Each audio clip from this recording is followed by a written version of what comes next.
Good morning, everyone. Today, I will continue the definitions of pharmaceutical dosage forms.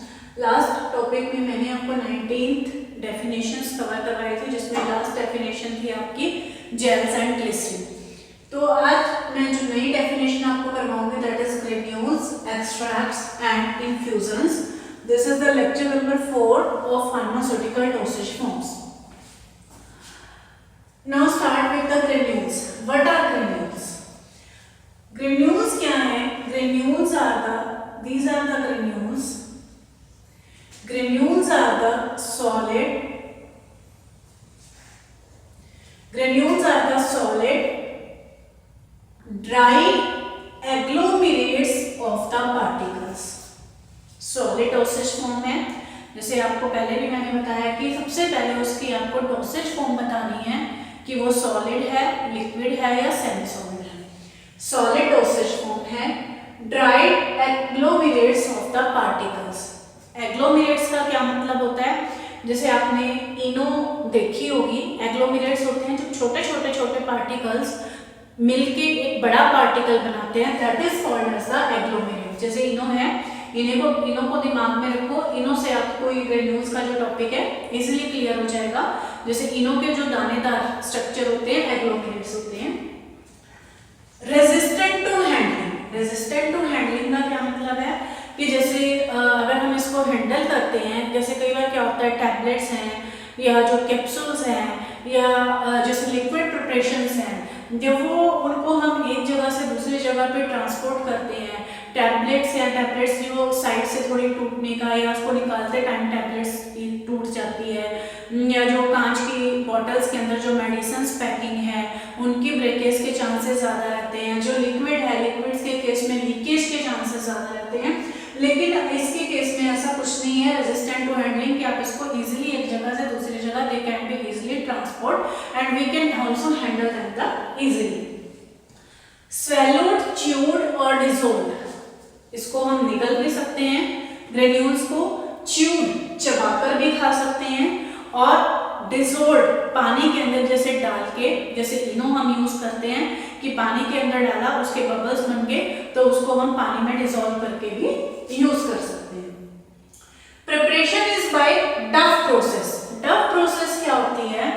Dough process भी बोलते हैं इसको या डफ प्रोसेस भी, कोई भी इसमें प्रोनाउंसिएशन आप यूज कर सकते हैं. डो प्रोसेस क्या होती है? जब हम ग्रेन्यूल्स बनाते कैसे हैं लैब में, we will take the solid material, जिस भी मटेरियल का आपने ग्रेन्यूल्स बनाना है, जो सॉलिड मटेरियल और प्लस व्हीकल, तो सॉलिड मटेरियल और व्हीकल को हम डो के अंदर कन्वर्ट करेंगे. डो मतलब जैसे जिस तरह से रूटीन में आटा गूंथते हैं उसी तरह से हम सॉलिड मटेरियल और लिक्विड मटेरियल को मिक्स करके धीरे धीरे उसको डो में कन्वर्ट करेंगे. Then we will pass it through a sieve. Particular number की जो फार्मास्यूटिकल लैब्स में सीव आती हैं, उन सीव्स में से हम उसको पास करेंगे and let them dry for the 24 hours in the oven. Dry इसलिए ताकि उसके अंदर किसी तरह का कोई मॉइस्चर ना रहे. मॉइस्चर रहेगा तो आपकी जो प्रिपरेशन है वो खराब हो जाएगी, या जो ग्रेन्यूल्स हैं पैकिंग के टाइम वो आपस में they can make the large agglomerates. So this dough process is used for the preparation of the granules. They are packed in single और मल्टी डोज कंटेनर. सिंगल जैसे सिंगल डोज में तो जैसे छोटे सेशे भी आते हैं, पाउच भी आते हैं, जिस तरह से इनो के पाउच आते हैं, या मल्टी डोज कंटेनर की एक कंटेनर के अंदर, बोतल के अंदर काफी सारे डोजेस भी पैक में अवेलेबल हैं. These are also called as the dry syrups. कुछ ग्रेन्यूल्स होते हैं जो टेस्ट में मीठे होते हैं, स्वीट होते हैं, तो when we will take in the dissolve form, पानी के अंदर डिसॉल्व करते हैं तो it will give the taste like the syrup. So these are also called as the dry syrup. So these are the general properties of the granules. Solid, these are the dry agglomerates of the particles, resistant to handling, made by the dough process, can be used by swallowing, chewed or by the dissolving in the water या जो भी आपने solvent use करना है. These are packed in the single or multi dose packing and also called as the dry syrups. Granules की अगर हम आगे क्लासिफिकेशन देखें तो ग्रेन्यूल्स आगे 3 तरह के होते हैं. Number 1 is the effervescent granules, second is the gastro resistant granules and third is the modified granules. Second gastro resistant and third is the modified granules. Effervescent granules क्या होते हैं? Effervescent granule exact example of the effervescent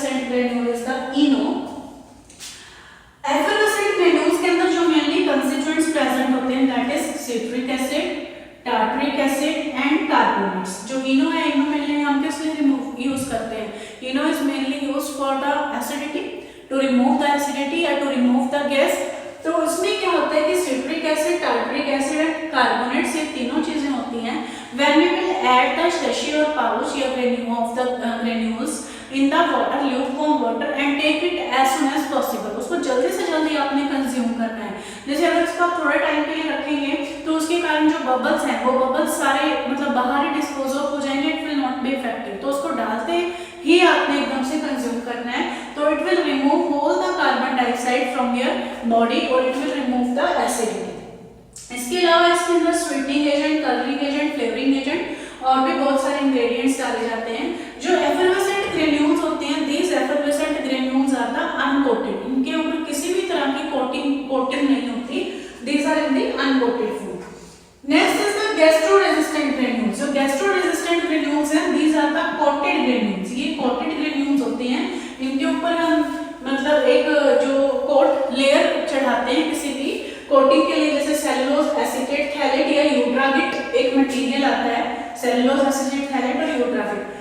coat करने का क्या purpose होता है, जैसे जो ग्रेन्यूल्स है जब हम लेते हैं तो इट विल डिसॉल्व और it will produce the effect in the stomach. लेकिन अगर हमें स्टमक में इफेक्ट नहीं प्रोड्यूस करना, if we want its effect on the intestine, तो इंटेस्टाइन में पास आउट करके स्टमक से it will pass easily or it will pass as it is without any change through the stomach, तो we will coat it with the material cellulose acetate thalate और यूट्रागिट। तो इस material की वजह से क्या होगा कि ये जो ग्रेन्यूल्स हैं हमारे स्टमक के अंदर डिसॉल्व नहीं होंगे, इफेक्ट प्रोड्यूस नहीं करेंगे और उसके बाद इंटेस्टाइन में जाके ये इफेक्ट प्रोड्यूस करेंगे। तीसरी तरह के जो ग्रेन्यूल्स होते हैं, these are the modified granules। modified granules कौन से होते हैं, ये कोटेड भी हो सकते हैं और अनकोटेड भी हो सकते हैं। कोटेड और अनकोटेड दोनों तरह के होते हैं ये मॉडिफाइड ग्रेन्यूल्स एक्चुअली। इसमें क्या होता है, एक ही सेशे के अंदर कुछ अमाउंट में कोटेड और कुछ अमाउंट में अनकोटेड ग्रेन्यूल्स मिक्स होते हैं। अगर आपको एक ही मतलब डोज के अंदर दोनों इफेक्ट्स चाहिए कि वो आपके स्टमक में भी इफेक्ट शो करें और इंटेस्टाइन में भी इफेक्ट शो करें, तो coated granules, uncoated granules and they will produce the effect in the stomach, and coated granules and they will produce the effect in the intestine। तो ये जो granules का टॉपिक है, it's a very most important topic, बहुत ही important topic है granules का। इसमें चाहे आपके पास डेफिनेशन आए या 4 मार्क्स का क्वेश्चन आए, तो आप इसको पूरी तरह से एक्सप्लेन यहाँ कर सकते हैं। दोबारा से रिपीट कर देती हूँ कि granules क्या है, solid dry agglomerates of the particles resistant to handling, used available in single dose and multi dose container, can be used by swallowing, chewing or dissolving in the water। They are prepared by the Duff process and these are also called as the triacetamines। जो granules हैं 3 तरह के होते हैं, effervescent granules, gastro resistant granules और modified granules। The effervescent granules हैं, these are the uncoated, these are the coated और these are the coated and uncoated, दोनों तरह के granules होते हैं।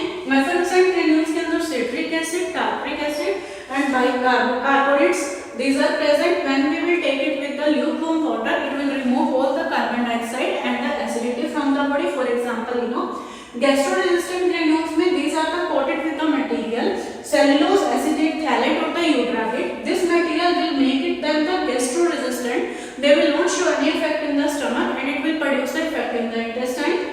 and modified granules, these may be these are the coated and uncoated, they will produce the effect on both side, both places in the stomach as well as in the intestine। next is the extracts। extracts क्या होते हैं, extracts जैसे अगर मैं एक इसमें जो हम एग्जांपल ध्यान में रखें, तो रूटीन में जब हम चाय बनाते हैं, when we make the tea, तो टी में क्या होता है कि जो पानी के अंदर जब हम चाय पत्ती बॉयल करेंगे, तो चाय पत्ती बॉयल करने के बाद जो पानी का कलर चेंज हो जाता है, that is due to the extraction of the tea. Tea की एक्सट्रैक्शन हो रही है उसके अंदर। तो उसके अंदर जैसे 3 चीजें हैं, एक तो हमने इसमें यूज किया वाटर, प्लस उसके अंदर हमने यूज की टी। तो जो वाटर है, जो सॉल्वेंट है, उसको हम बोलते हैं मेंस्टुरा या मेंस्टुरा, उसको हम बोलते हैं मेंस्टुरा। एंड जो टी है, T is the mainly extracting material जिसको आपने एक्सट्रैक्ट करना है। व्हेन इट विल बॉयल, ठीक है, बॉयल होगी, बॉयल होने के बाद यू विल स्ट्रेन, स्ट्रेन मतलब आपने इसको छान लिया। स्ट्रेन होने के बाद इसमें आपको जो नीचे आपके पास जो टी मिली है आपको, that T is the extract, ये जो आपका रिक्वायर्ड मटेरियल था। और जो आपको सीव के ऊपर, छलनी के ऊपर जो मटेरियल मिला है दैट इज द रेजिड्यू, बचा हुआ मटेरियल है जिसको हम रेजिड्यू बोलते हैं। So this is the extraction process. ये मैंने जनरल एक्सट्रैक्शन प्रोसेस का आपको इसमें एग्जांपल दिया है। इसी तरह से बहुत सारी जो क्रूड ड्रग्स हैं फार्माकोग्नोसी में, उन क्रूड ड्रग्स की एक्सट्रैक्शन की जाती है। जैसे अगर मैं सिंपल लैंग्वेज में बोलूँ तो क्लव है, क्लव से लौंग, जो लौंग का तेल क्लव ऑयल है, that is also by the extraction process. Rose है, जो रोज वाटर बनता है उसमें रोज ऑयल हम ऐड करते हैं, that is also by the extraction process. या सिंपल जो तुलसी है, जिंजर है, उन सब की एक्सट्रैक्शन होती है। इसी तरह से बहुत सी प्रिपरेशंस हैं, हर्बल ड्रग्स हैं जिसके अंदर हम मेनली एक्सट्रैक्शंस यूज करते हैं। ये जो एक्सट्रैक्ट्स हैं रूटीन में ये आयुर्वेदा के अंदर या होम्योपैथिक मेडिसिन में यूज होते हैं। तो ये क्लियर है कि इसमें एक्सट्रैक्शन में 3 टर्म्स यूज होती हैं, menstrua, residue and the extract. Menstrua is the solvent, कि किस सॉल्वेंट के अंदर आपने उसकी एक्सट्रैक्शन करनी है, it may be water, it may be alcohol या व्हाटएवर इट इज। रेजिड्यू, जो एक्सट्रैक्शन करने के बाद आपके पास जो मटेरियल बच गया है दैट इज द रेजिड्यू। आप चाहो तो उस रेजिड्यू से दोबारा भी एक्सट्रैक्शन कर सकते हो so that your preparation can be the concentrated. And extract जो आपको नीचे फाइनल मटेरियल मिला that is the extract. Extraction 2 तरह के एक्सट्रैक्शन में एक्चुअली एक तो होता है कि इसमें एक तो हमें मिलती है लिक्विड प्रिपरेशंस, और एक हमारे पास होती है ड्राई एक्सट्रैक्ट जिसमें हमारे पास होती हैं सॉलिड प्रिपरेशंस। लिक्विड प्रिपरेशंस में क्या होता है, जैसे अगर हमने टी एक्सट्रैक्ट की, वो एक लिक्विड है, तुलसी है, जिंजर है, इनकी जो एक्सट्रैक्शन हम कर रहे हैं that is a liquid preparation. Liquid preparation के बाद जो हमें मटेरियल मिलेगा उसको हम बोलते हैं सॉफ्ट एक्सट्रैक्ट, और इसको हम बोलते हैं ड्राई एक्सट्रैक्ट। जैसे बहुत सी ड्रग्स है, जैसे रावुल्फिया है, रावुल्फिया को रूटीन में हम ड्राई करके रख लेते हैं। या अपने घर में भी देखा होगा रूटीन में आंवला है, आंवला जो है रूटीन में घर में जो आपकी मदर है वो उसको ड्राई करके रख लेते हैं। तो these are the dry extract. Soft extract के अंदर जो अमाउंट मिलेगी that is not less than the 70% weight by weight. Weight by weight मतलब कि 100 ग्राम अगर आप एक्सट्रैक्शन के लिए यूज कर रहे हो, 100 ग्राम टी अगर आप यूज कर रहे हो तो उसमें जो आपका एक्सट्रैक्शन है 70% से कम एक्सट्रैक्शन नहीं होगी, और ड्राई एक्सट्रैक्ट में नॉट लेस देन 95%। एक्सट्रैक्शन के लिए बहुत सी प्रोसेसेस यूज होती हैं, परफोलेशन है और इन्फ्यूजन है, डिकॉक्शन है, ये मैसेरेशन है। ये पूरा का पूरा एक्सट्रैक्शन का आपका एक पूरा वास्ट टॉपिक है फार्मास्यूटिक्स में आगे जिसको हम पढ़ेंगे। यहाँ तो जस्ट एक आपके पास फार्मास्यूटिकल डोसेज फॉर्म में था कि व्हाट इज द एक्सट्रैक्ट, तो इतना मैंने इसमें कवर किया है। तो वो बाकी हम एक्सट्रैक्शन में आगे डिटेल में पढ़ेंगे कि एक्सट्रैक्शन में एक्चुअली होती कैसे है। Next is the infusion, third one is the infusion. Infusion क्या है, अभी जैसे मैंने आपको बताया कि एक्सट्रैक्ट है, इन्फ्यूजन एक्चुअल में एक्सट्रैक्शन की ही एक प्रोसेस है। इसमें क्या होता है, सबसे इजी प्रोसेस है जो रूटीन में हम यूज करते हैं। जैसे एक आजकल जो है एक डिटॉक्स वाटर यूज करते हैं फॉर हेल्दी, जो हेल्थ कॉन्शियस लोग होते हैं वो क्या करते हैं उसमें, जैसे जो तुलसी लीव्स हैं या जिंजर है या लेमन है या फिर जो है एप्पल है, फ्रूट्स है, वो काट के उसको पानी के अंदर 24 घंटे डिप करते हैं और उसको नेक्स्ट डे कंज्यूम कर लेते हैं, दैट इज द इन्फ्यूजन। तो infusion this is the soluble form of the crude drugs. हम क्या करते हैं उसमें क्रूड ड्रग्स को, we will keep the crude drugs in the very short pieces, small pieces in the particular solvent and we will keep it for the 24 hours undisturbed। बीच बीच में हम उसको shake करते रहिए क्योंकि शेक करोगे तो उसकी इन्फ्यूजन, उसकी एक्सट्रैक्शन बेटर होगी। लेकिन उसके अंदर क्या होता है कि this is a dilute preparation है। तो इन्फ्यूजन क्या होती है, इन्फ्यूजन एक डाइल्यूट प्रिपरेशन होती है। तो डाइल्यूट प्रिपरेशन है तो उस प्रिपरेशन के खराब होने के चांसेस ज्यादा है। तो इसलिए जब भी हम इन्फ्यूजन के बाद इसको यूज करेंगे it should be used with in the 12 hours. जब भी इन्फ्यूजन की इसके 12 आवर्स के बाद आपने इसको यूज कर लेना है, अदरवाइज इसमें बैक्टीरियल ग्रोथ हो जाएगी, it will be produce the bad order. कभी भी आप ये सिंपल एक्सपेरिमेंट घर में कर सकते हैं। सिंपल आप उसमें क्या करें, थोड़ी तुलसी लीव्स लें, तुलसी लीव्स इज अवेलेबल एवरीवेयर, 8 या 10 तुलसी लीव्स लें and keep it in the water for a night. एक नाइट के लिए आप उसको रखेंगे, तो उसके बाद क्या होगा कि बीच बीच में अगर हो सके तो आप उसको शेक कीजिए। नेक्स्ट नाइट आप उसको जब यूज करेंगे तो आप देखेंगे कि वो फ्लेवर्ड वाटर की तरह उसमें आपको मतलब बड़ा अच्छा टेस्ट आएगा। इसी तरह से मिंट है, पुदीना है, कोरिएंडर है, आप किसी भी चीज को एक्सट्रैक्ट कर सकते हो। लेकिन next day it will produce the bad odour. Bad odour क्यों प्रोड्यूस करेगा, there will be the microbial growth, क्योंकि वो आपका बहुत डाइल्यूट सॉल्यूशन है। इसलिए जो इन्फ्यूजन है, इन्फ्यूजन को it must be used with in the 12 hours. So extraction और इन्फ्यूजन में कंफ्यूज नहीं करना।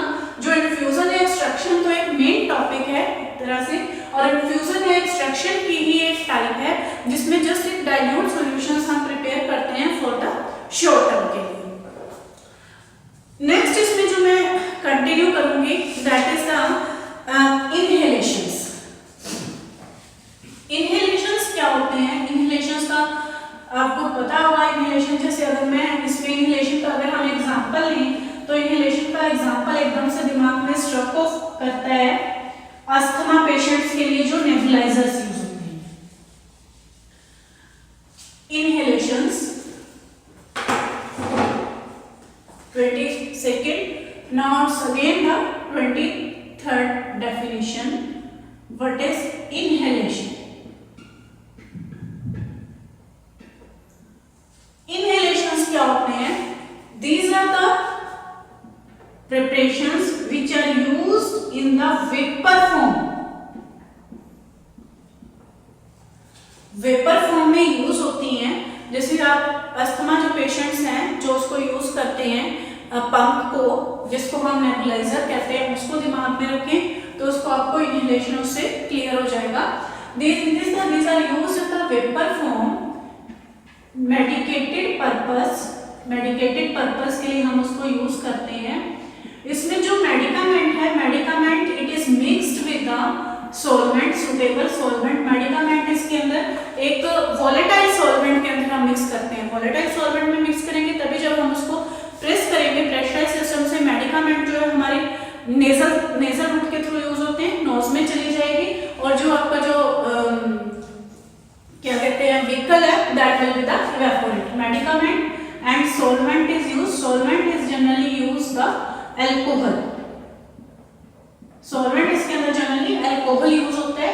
इसके लिए जो मेनली प्रेशराइज्ड कंटेनर के अंदर इसको डिस्पेंस किया जाता है इन द प्रेशराइज्ड कंटेनर। जैसे इसका मैं एक एग्जांपल को फॉर द अस्थमा पेशेंट्स के लिए जो नेबुलाइजर यूज करते हैं, that is also the example of the inhalation. So inhalations, these are the medicated vaporized dosage forms which are used through the nasal route. nasal route के लिए use की जाती हैं, nasal route से use की जाती हैं to remove the any type of the infection in the nasal or the throat, and also to remove the any type of the infection in the respiratory tract, and for the relaxation or for the smooth respiration through the respiratory tract. It is mainly used for the asthmatic patients, and the instrument which are used is called as the nebulizer, and the preparation is made by using the medicament and the solvent. Solvent is generally used the volatile solvent, so that after the vaporization medicine will go in the nasal route and solvent will be the evaporate. So these are the inhalation. इसमें कोई भी जो आप asthma के लिए medicine use होती है उसका एग्जांपल आप इनहेलेशन के अंदर डाल सकते हो। नेक्स्ट डेफिनेशन जो इसमें मैं आपको करवाऊंगी that is the linctuses.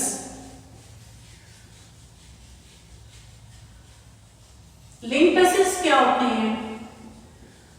Linctuses में अगर हम एग्जांपल लें that is the cough syrup.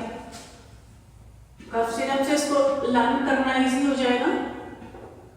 लिंटसिस 24th जो है ये that is the linctuses. Linctuses में अगर मैं एक एग्जांपल लेती हूं दैट इज द कफ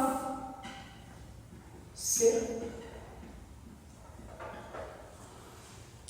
इनको एक्सपेक्टोरेंट्स भी बोलते हैं, expectorants.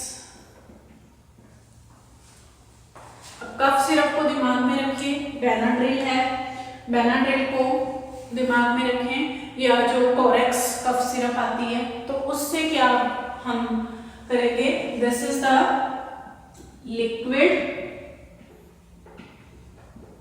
Viscous oral preparation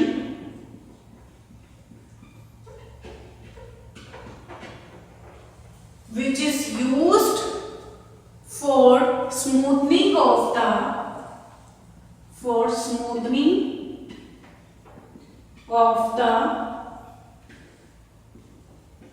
throat during any irritation or cough। जब खांसी के टाइम हम बोलते हैं कि गले में बड़ी इरिटेशन हो रही है या खराश हो रही है, तो उस टाइम पे हम कफ सिरप ले लेते हैं। कफ सिरप लेने से क्या होता है कि जो इरिटेशन है या खराश है वो एकदम से खत्म हो जाती है। शुगरी सॉल्यूशन होता है, सिरप्स होती हैं ये, सिरप्स मतलब कंसंट्रेटेड शुगर सॉल्यूशन है। जब भी कफ सिरप्स यूज करते हैं, they should not be used with the water, take directly the cough syrup in the prescribed dose, जितनी भी डोज है उसको कफ सिरप को ऐसे ही लें और not with the contact with the water. Routine में क्या होता है कि कफ सिरप लेके हम उसके ऊपर से पानी यूज कर लेते हैं, पानी नहीं यूज करना, क्योंकि जब तक वो कफ सिरप आपके थ्रोट की म्यूकस लेयर के साथ कॉन्टैक्ट में रहेंगी तो it will produce the great effect. अगर पानी ले लेंगे उसके बाद तो कफ सिरप तो आपके आगे फॉल डाउन कर जाएगी, जिसकी वजह से क्या होगा, they will not produce the so much effect. इसके अंदर मेनली कफ सिरप में होता क्या है, एक्टिव इंग्रेडिएंट्स, जो भी इसमें एक्टिव इंग्रेडिएंट्स या मेडिसिन होती हैं, प्लस सुक्रोज प्लस सेडेटिव। इसके अंदर एक सेडेटिव भी होता है। सेडेटिव जैसे कभी आप ध्यान देना कि कफ सिरप पीने के बाद नींद भी बहुत अच्छी आती है, क्योंकि उसके अंदर क्या होता है, there are the sedatives in the cough syrup, it will produce the relax in the throat. So these are the preparations which are called as the linctuses. So linctuses, these are also called as the expectorants.